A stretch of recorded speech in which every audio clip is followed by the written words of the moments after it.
Good morning friends. तो आज हमारा प्रीलिम्स बूस्टर का फर्स्ट टॉपिक है dam rehabilitation and improvement project. Actually ये प्रोजेक्ट जो है इस ये प्रोजेक्ट है 2011 और 12 का। इसके जो फर्स्ट फेज़ के बाद अब फेज़ 2 और फेज़ 3 की बात हुई है, कैबिनेट ने अप्रूव किया है इसको। तो इसके बारे में हम थोड़ा सा देख लेते हैं। पहले बैकग्राउंड क्या है कि मिनिस्ट्री ऑफ वाटर रिसोर्सेज, जो अब 2019 के बाद से इसका नाम जल शक्ति मिनिस्ट्री कर दिया गया है, उस टाइम पर इसको मिनिस्ट्री ऑफ वाटर रिसोर्सेज कहते थे। उन्होंने सेंट्रल वाटर कमीशन के थ्रू ये प्रोजेक्ट शुरू किया था। अब ये प्रोजेक्ट है क्या? ये चाहते हैं कि ये प्रोजेक्ट के थ्रू चाहते हैं कि सेफ्टी और परफॉर्मेंस ऑफ जो डैम्स है उसको इम्प्रूव किया जा सके। ठीक है, तो ये उसी के लिए प्रोजेक्ट है, dam rehabilitation and improvement project. तो ये आपको नाम से ही पता लग रहा होगा कि सेफ्टी और परफॉर्मेंस जो इम्प्रूव करने की डैम की बात हो रही है। ठीक है, तो ये उस टाइम पर बनाया गया था वर्ल्ड बैंक की असिस्टेंस के साथ। इसका इनिशियली जो प्रोजेक्ट था ये सिर्फ 6 इयर्स का था, बट ये 2021 तक जाकर पूरा होगा। इसको 2018 में भी अभी एक्सटेंशन मिली है फर्स्ट फेज़ को। तो अब ये जो फेज़ 2 और फेज़ 3 हैं ये 2021 से शुरू होंगे। ठीक है, अब इनिशियली ये प्रोजेक्ट जो है ये सारे डैम्स को कवर नहीं करता, सिर्फ सिलेक्टेड डैम्स को कवर करता था, जो हमारा फर्स्ट फेज़ था। तो वो कौन कौन से बेसिकली डैम थे? केरला में, मध्य प्रदेश, उड़ीसा, तमिलनाडु, इन एरियाज़ में ये डैम्स होते थे। ठीक है, फिर ये उत्तराखंड और दामोदर वैली कॉरपोरेशन, इनको भी इस प्रोजेक्ट में डाल दिया गया और इन इधर के भी डैम्स को की परफॉर्मेंस इम्प्रूवमेंट और सेफ्टी को देखने के लिए ये प्रोजेक्ट में इंक्लूड किया गया। ठीक है, लेकिन जो अब का हमारा प्रोजेक्ट है, जो हमारा फेज़ 2 और फेज़ 3 है, ये इसमें हम जो है वर्ल्ड बैंक के साथ साथ एशियन इंफ्रास्ट्रक्चर इन्वेस्टमेंट बैंक, जो कि हमारा चाइना लेड जो बैंक है, जो चाइना लेड हमारा AIIB है, जिसमें इंडिया जो है वो चाइना के बाद सेकंड लार्जेस्ट शेयर होल्डर है। तो है ये मल्टीलेटरल बैंक है। तो ये भी हमको असिस्ट करेगा इसमें, इससे भी हमको फाइनेंशियल असिस्टेंस मिलेगी हमारे इस फेज़ 2 और फेज़ 3 प्रोजेक्ट के लिए। ठीक है, तो इसके अंदर है कि 10,000 करोड़, 10,211 करोड़ का हमारा प्रोजेक्ट है। उसके अंदर एक्सटर्नल फंडिंग जो है, मतलब जो ये बैंक्स दे रहे हैं, वर्ल्ड बैंक और ये AIIB, ये ऑलमोस्ट 7,000 करोड़ दे रहे हैं। बाकी की जो फंडिंग है, जो कंसर्न्ड इम्प्लीमेंटिंग एजेंसीज, जो जो इम्प्लीमेंट करेगी एजेंसी, वो फाइनेंस करेगी उसको। ठीक है, अब जो इस 3,211 करोड़ में सेंट्रल गवर्नमेंट ने क्या किया है कि 1,024 करोड़ की लोन लाइबिलिटी कर दिया है कि वो स्टेट्स को लोन दे देंगे, और 285 करोड़ रुपए वो फंडिंग अपनी तरफ से करेंगे सेंट्रल कंपोनेंट से, और बाकी की जो फंडिंग है वो कंसर्न्ड स्टेट्स, जहाँ जहाँ पर वो डैम है, वो जो जो इम्प्लीमेंट कर रही हैं स्टेट्स, वो अपनी तरफ से फंड करेंगी। ठीक है, ऑब्जेक्टिव्स क्या हैं? वही बेसिक ऑब्जेक्टिव्स की improve the safety and performance, strengthen the dam in safety institutional setup, ये जो बेसिक्स है हमारे फीचर्स होते हैं जो, वो यही हैं इसके बारे में। ठीक है, तो नेक्स्ट हमारा टॉपिक है नेशनल प्रोडक्टिविटी काउंसिल। तो ये नेशनल प्रोडक्टिविटी काउंसिल न्यूज़ में क्यों है? क्योंकि इनको हमने इंस्पेक्शन और ऑडिट का जो है वो राइट दे दिया है कि वो फूड सेफ्टी ऑडिट और scientific storage of agriculture products, इनकी वो ऑडिट का और इनकी इंस्पेक्शन का राइट हमने नेशनल प्रोडक्टिविटी काउंसिल को दे दिया है। ठीक है, अब ये क्योंकि न्यूज़ में हो गया तो इसके बारे में हम थोड़ा सा देख लेते हैं। ये नेशनल लेवल ऑटोनोमस ऑर्गेनाइजेशन है, जो कि department for promotion of industry and internal trade. अब ये डिपार्टमेंट कौन सी मिनिस्ट्री के अंडर है? Ministry of commerce and industry के अंडर है। उसके अंदर ये नेशनल प्रोडक्टिविटी काउंसिल जो है वो एक ऑटोनोमस ऑर्गेनाइजेशन है, DPI-IT के अंडर। ठीक है, अब इसको बनाया कब गया था? 1958 में एक रजिस्टर्ड सोसाइटी की तरह इसको बनाया गया था। और इसकी मेंबरशिप कैसी है? इक्वल रिप्रेजेंटेशन है गवर्नमेंट में से भी, एम्प्लॉयर्स एंड वर्कर्स में से भी, और टेक्निकल एंड प्रोफेशनल इंस्टीट्यूशंस भी हैं उसमें, और प्राइवेट जो हमारी जैसे जो चैम्बर्स ऑफ कॉमर्स हैं, जो इंडस्ट्री के रिप्रेजेंटेटिव्स हैं, वो भी इसके अंदर एज मेंबर्स या फिर रिप्रेजेंटेटिव्स हमारे आते हैं इसमें नेशनल प्रोडक्टिविटी काउंसिल में। और बेसिकली इनका मोटिव क्या है कि प्रोडक्टिविटी का कल्चर इंडिया के अंदर प्रमोट करना, अच्छा अच्छे लेवल पर हमारी प्रोडक्टिविटी इंक्रीज़ हो जाए, यही इसका मोटिव है हमारे इंडिया में। ठीक है, अब ये जो है ये इंडिया की रिप्रेजेंटेटिव बॉडी है, Tokyo based Asian productivity organisation में इंडिया को रिप्रेजेंट ये एनपीसी ही करता है, ठीक है। नेक्स्ट हमारा टॉपिक है ऑपरेशन मेरी सहेली। अब ये जो ऑपरेशन मेरी सहेली, ये बेसिकली विमेन की सेफ्टी के लिए है, जो रेलवेज़ में विमेन खासकर जो अकेली ट्रैवल कर रही होती हैं उनकी सेफ्टी के लिए ये रेलवेज़ मिनिस्ट्री ने निकाला है।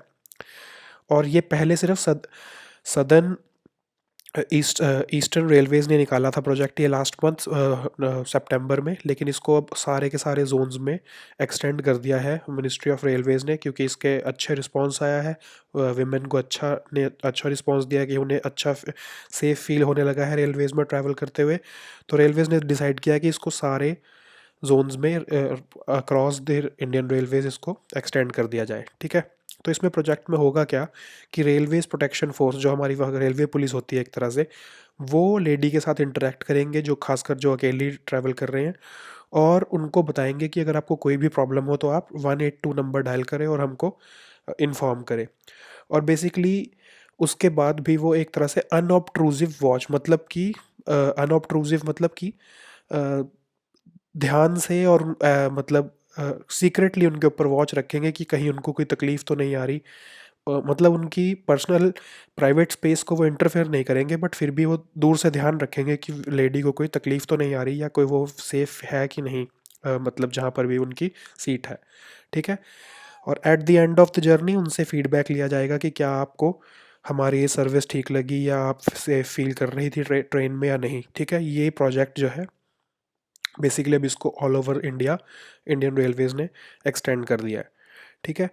अब नेक्स्ट हमारा एक स्कीम लॉन्च किया गवर्नमेंट ने, सब पावर। अब ये सब पावर स्कीम क्या है, बेसिकली विमेन साइंटिस्ट को प्रमोट करने के लिए, ताकि वो अपनी जो हमारी साइंस एंड टेक्नोलॉजी के बहुत सारे प्रोग्राम्स हैं या रिसर्च एंड डेवलपमेंट के प्रोग्राम्स हैं, उनके अंदर विमेन की पार्टिसिपेशन को बढ़ाने के लिए ये प्रोजेक्ट निकाला गया, ठीक है।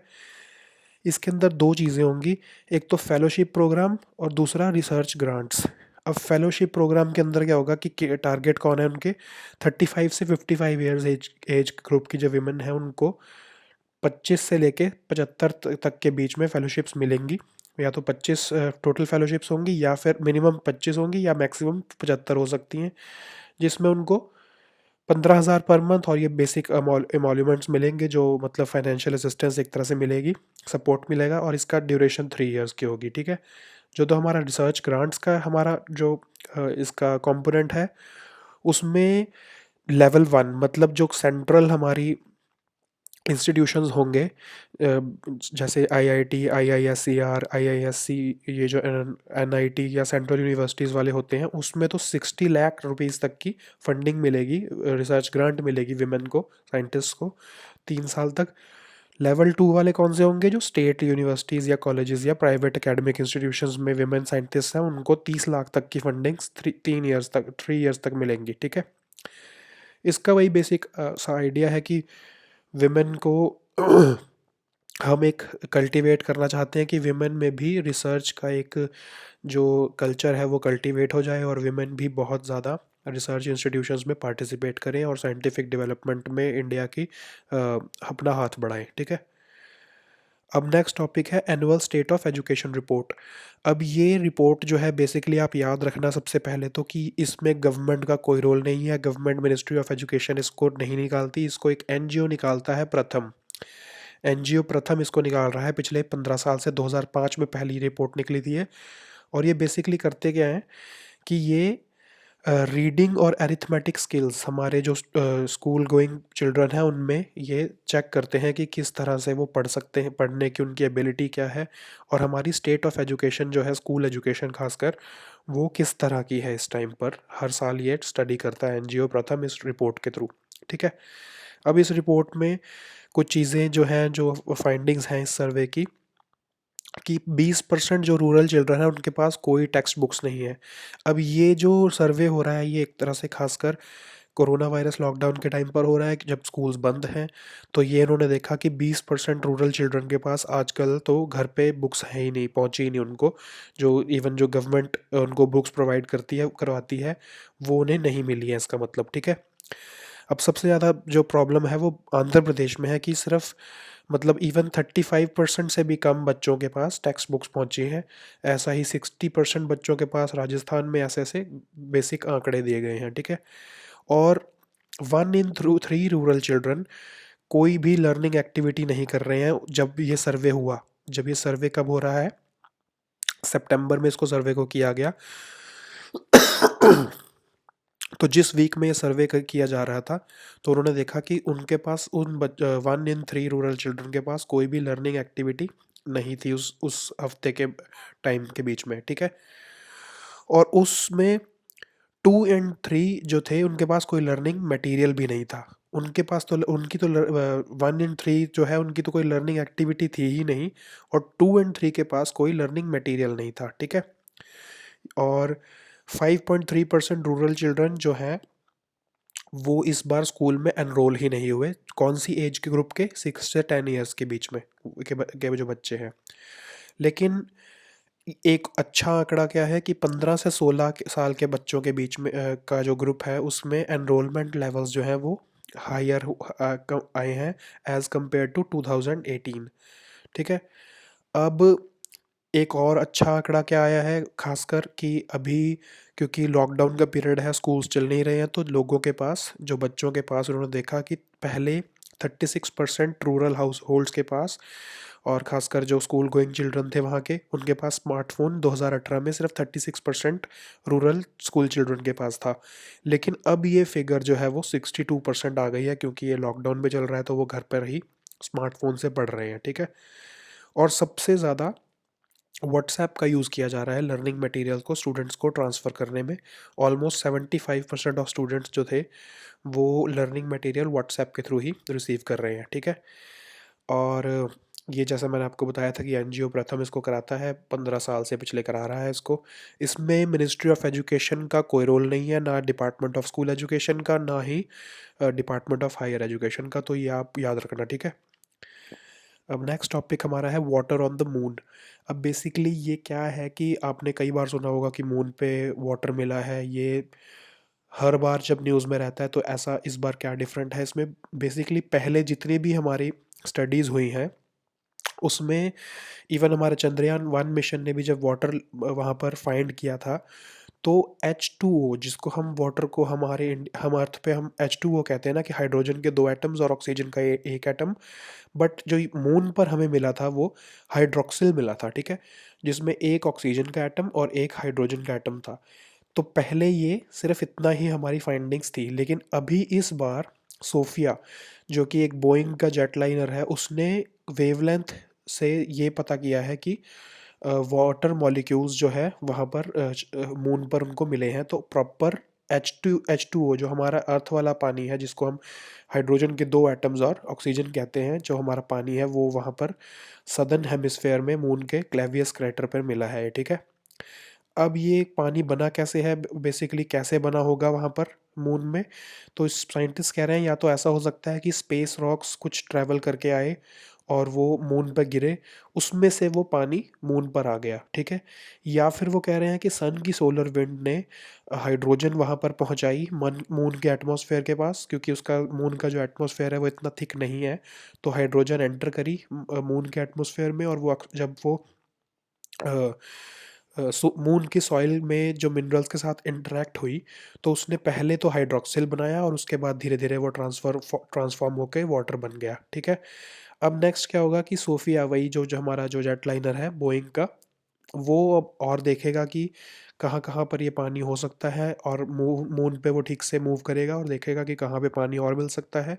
और नासा का तो एक प्रोजेक्ट है volatiles investigating polar exploration rover VIPER नाम से, जो कि अब ये देखेगा कि वाटर रिसोर्सेज मैप बनाएगा वो पूरे मून पे, और हर जगह देखेगा कि कहाँ पर पानी मून पर उपलब्ध है, ठीक है। तो ये हमारे आज के टॉपिक्स थे। तो आप ये पीडीएफ डाउनलोड कर लेना, और आज आपको हमने वीकली पीडीएफ भी टेलीग्राम ग्रुप में अपलोड कर दी है, तो वहाँ से आप उसको डाउनलोड कर लेना, ठीक है। So we'll meet next time with new topics. Until then, good bye and take care.